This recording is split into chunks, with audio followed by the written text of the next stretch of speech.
Vote వేస్తే ఇప్పుడు జరుగుతూ ఉన్న ప్రతి మంచి కూడా కొనసాగింపబడుతుంది.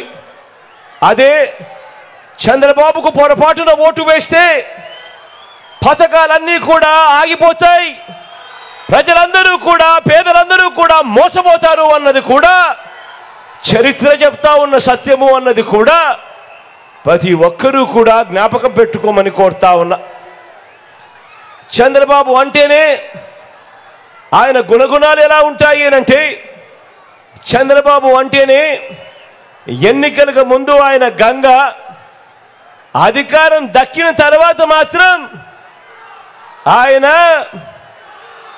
చంద్రముఖి.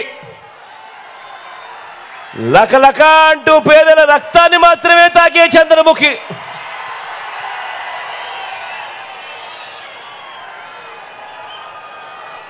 బాబు గారి గురించి, చంద్రబాబు గారి గురించి ఈరోజు ఈ సిద్ధం సభకు వచ్చిన లక్షల మందితో కలిసి నేను కొన్ని నిజాలు తేల్చదలుచుకున్నా.